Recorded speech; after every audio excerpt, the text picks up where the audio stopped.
Hey, what's up guys? Eric Vasquez here from teachmetodesign.com, and today I'm going to share with you a cool trick in how you can create a double exposure effect in Photoshop. But we're not going to stop there. We're going to take it even further by incorporating textures, adjustment layers, and color overlays to help you step up your design game.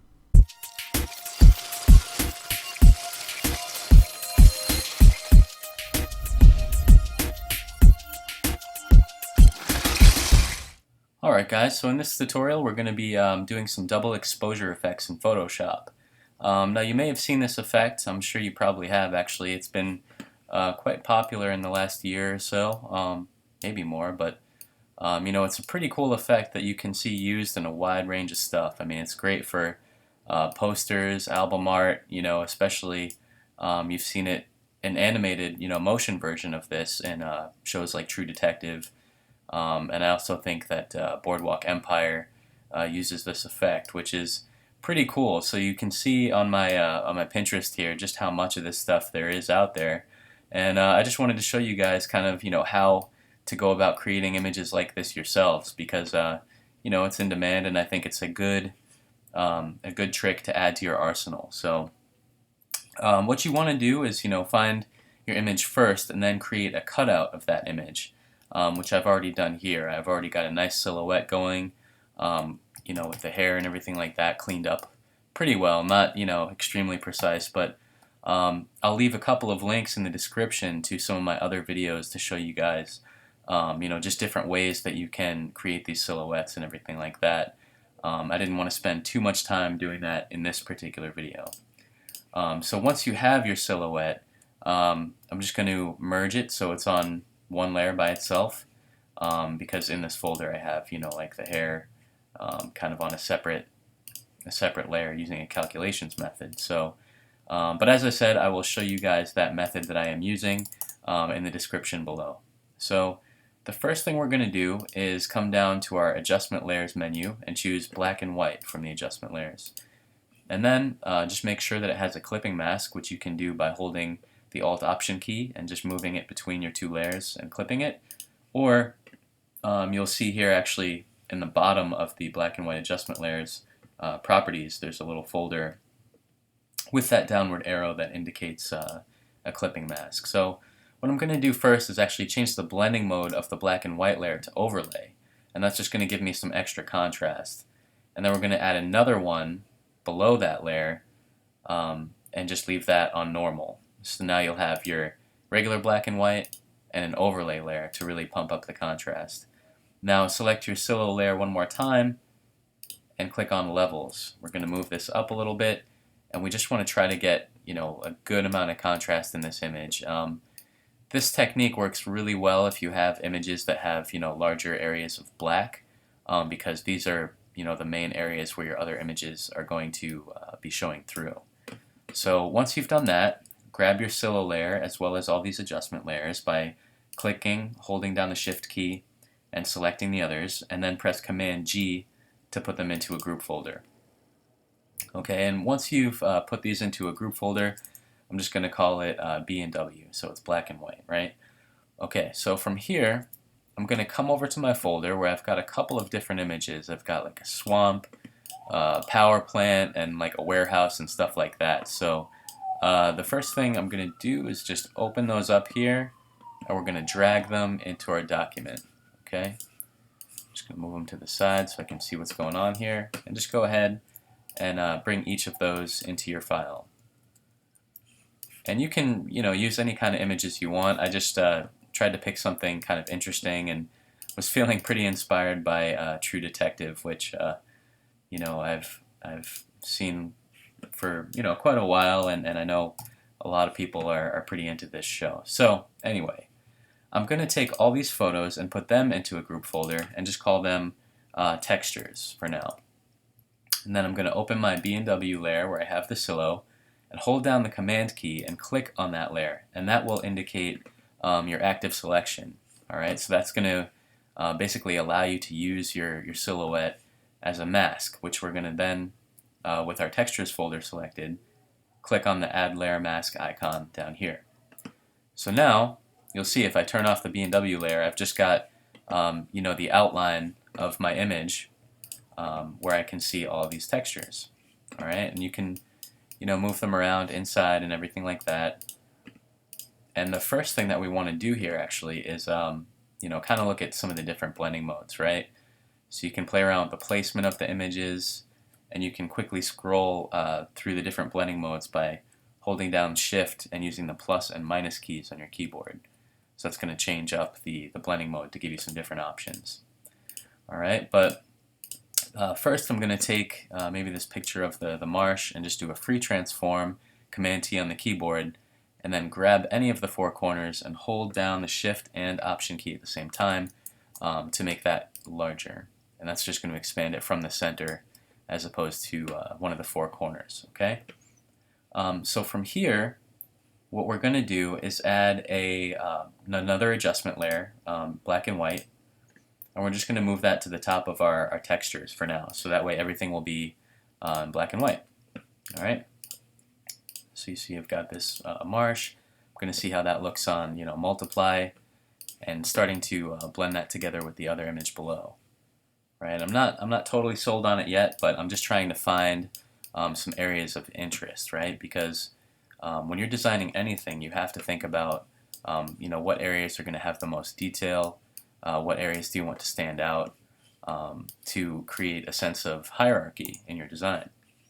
All right, and that is one of the the elements or principles of design that I think you guys should definitely take into consideration when you're working. Okay.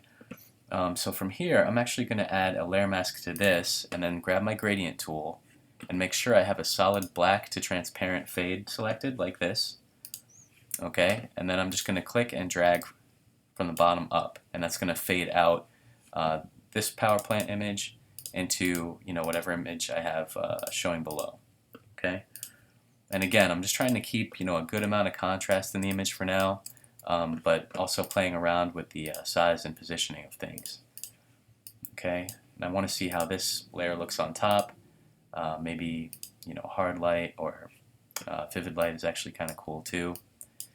And just move stuff around. See what looks interesting. And you can also use the numbers on your keyboard to adjust the transparency for each of these images.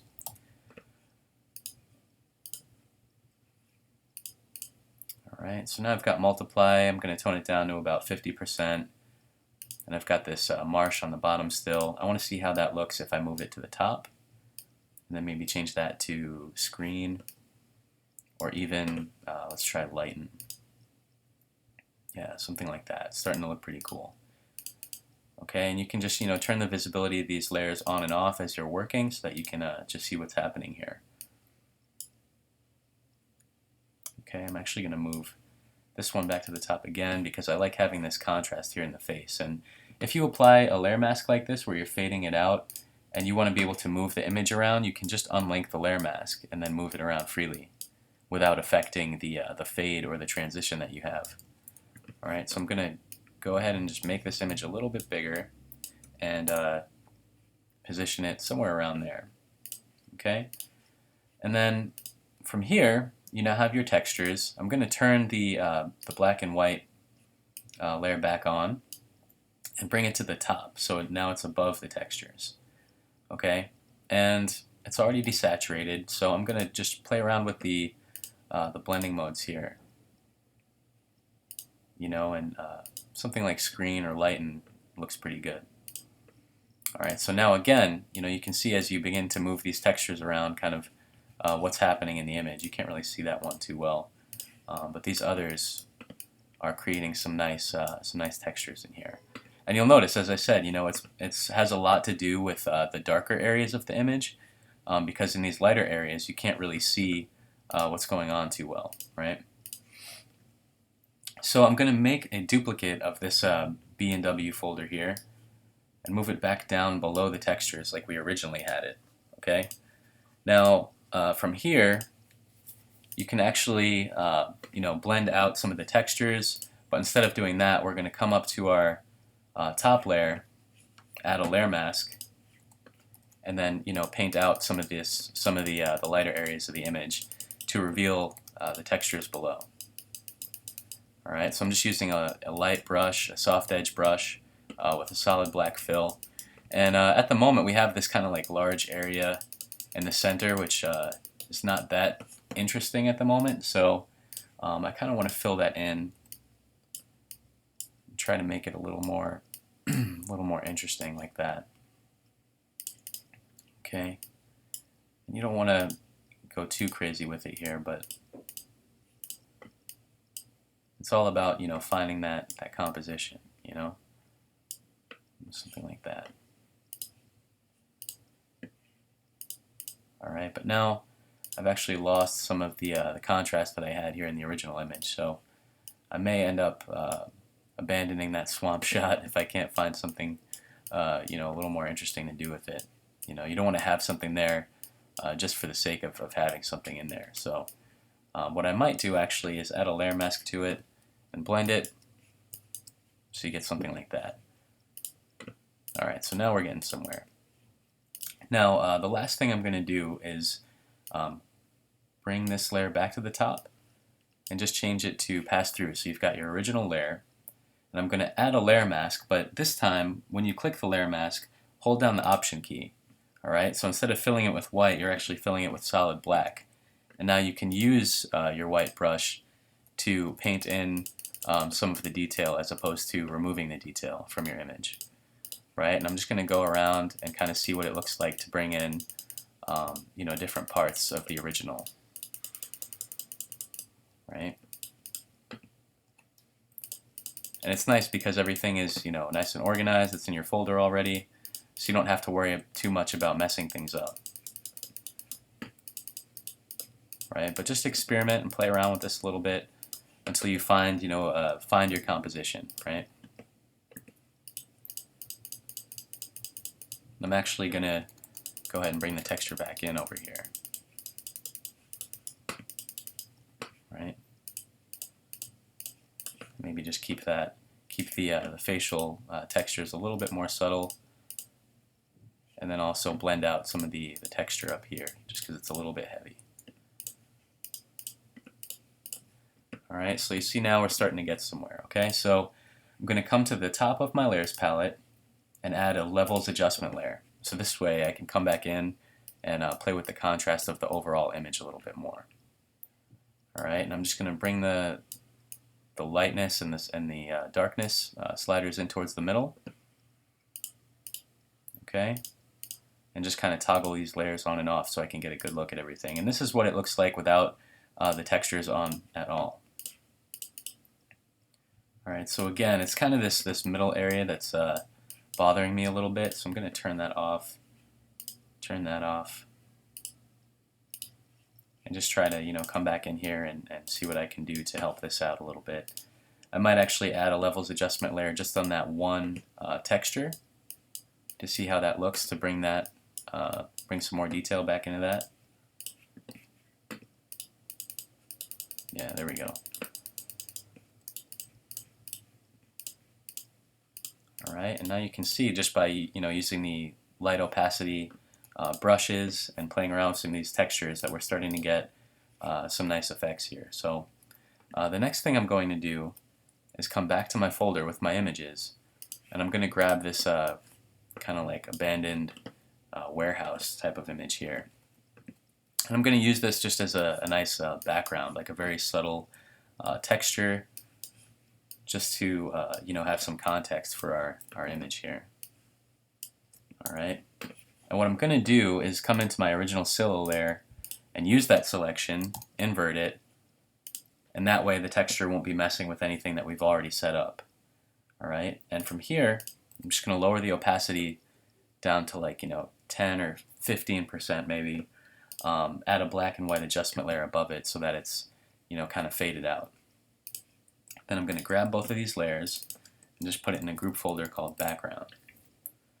Alright, and from here add a layer mask, and then you can kind of fade it out a little bit if you want around the edges, just so that it's not too distracting, because again, as I said, it's very important to keep in mind where you want the viewer's eye to go. In this case, you want the focus to remain on the center of the image, right?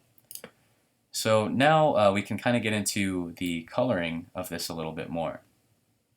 In order to do that, I'm going to again use the selection that I've already have selected here of the silo, hold down the command key and click on that, and then I'm going to come back down to my adjustment layers menu and choose gradient map. Alright, and then I'm just going to click on that so that we can edit the colors a little bit.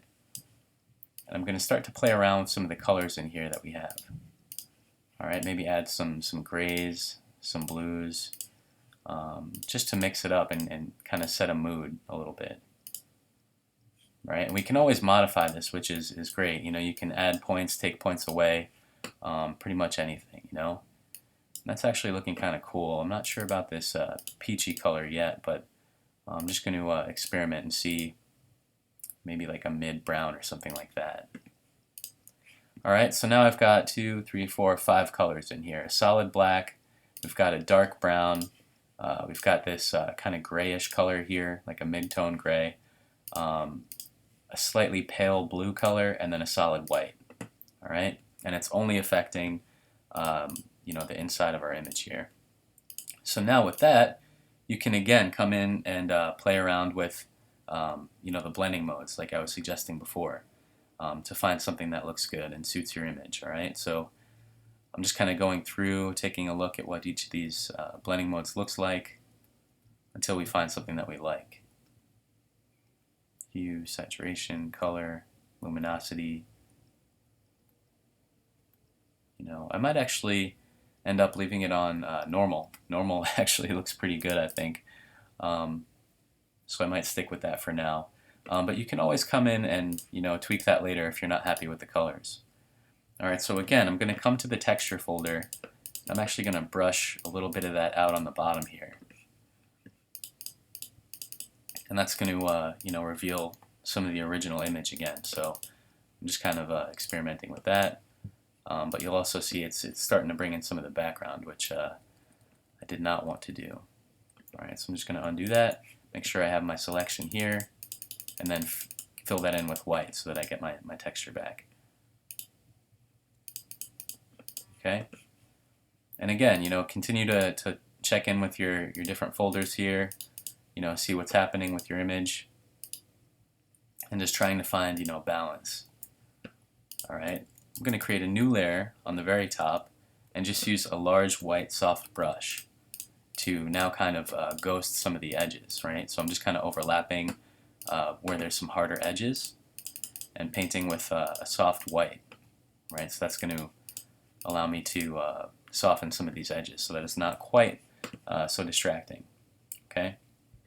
And I'm actually curious what this you know, warehouse image would look like if I used it as a texture inside of this shape, right, along with our other textures here. So I'm going to bring that texture into the textures folder and then move it to the top and bring the opacity back up so that I can just kind of move it around inside and see how that looks. All right. And again, I'm trying, you know, multiply, screen. You know, screen is kind of interesting, and just to create something kind of, you know, with some good contrast there, right? Lighter color, linear dodge, overlay, soft light, so forth. You know, and that actually looks pretty good. I'm not sure if I want it so heavy in the middle here, so I'm just going to add a layer mask and brush it out with black. Alright, and you can really add, you know, as many or as few textures as you want when you're doing these kinds of images. So keep that in mind. You know, you can always add to these things. Alright, I'm going to select the top layer, hold down the Shift key, and come down to the textures layer so that I've got them all in a group folder except for the background, right? So the background is still on its own layer. Now I'm going to do one last thing here, and that's I want to kind of tweak the colors of the overall image. So I'm just adding a hue saturation adjustment layer to the very top, and I'm just playing around with these sliders a little bit to see if I can get some better color combinations. Right, and you get some pretty cool effects just by doing this, and it's a quick, easy way to change the colors in your design, right, without going back and tweaking every little thing. So let's go down here one more time, and we'll add a levels adjustment again so that we can control the contrast in the overall image. All right, and I just want to bring that up a little bit more.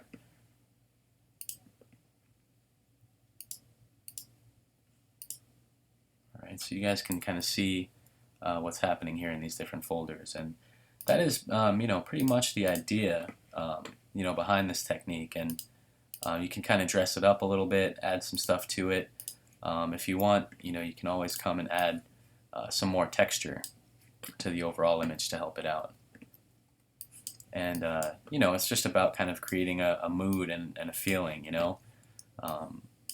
and I think, in True Detective, they're using different colors, and you'll see that a lot. A lot of different ways of using this.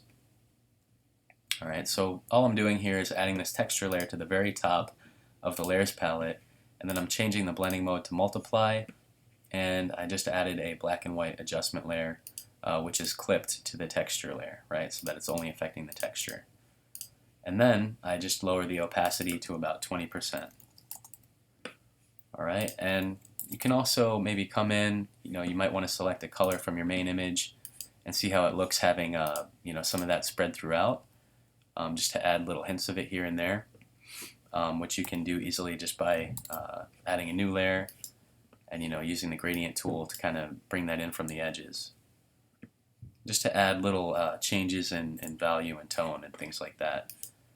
And it'll also help keep the focus, again, on the center of the image. Right, and then let's just add a little bit of this light peach color. I'm actually going to just press Option Delete to fill that whole layer with that foreground color, and then kind of see how it looks if that's a tone over the whole image.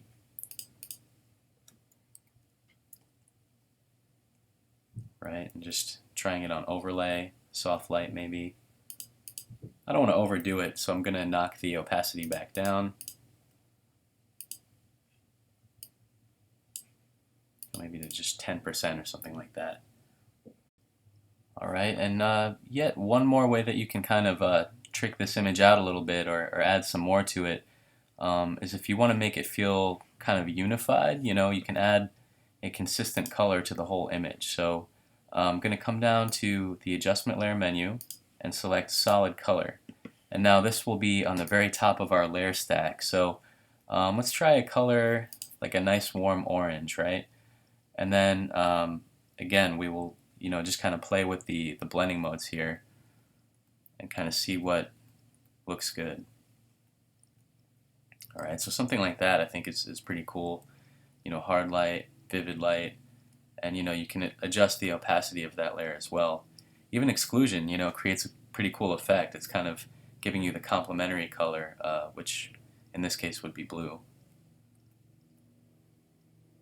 But you can see how easy it is to then, color your whole image once your composition is set up. It's actually pretty easy. So just one more way that you guys can come in here and customize things. And I'm feeling a little indecisive with the color palette, so it definitely helps to just kind of be able to change things on the fly, and really you'll see how different the mood becomes when you change these things. So yeah, that's pretty much it, guys. I hope that you found this this video useful and hopefully enjoyed some of these tips.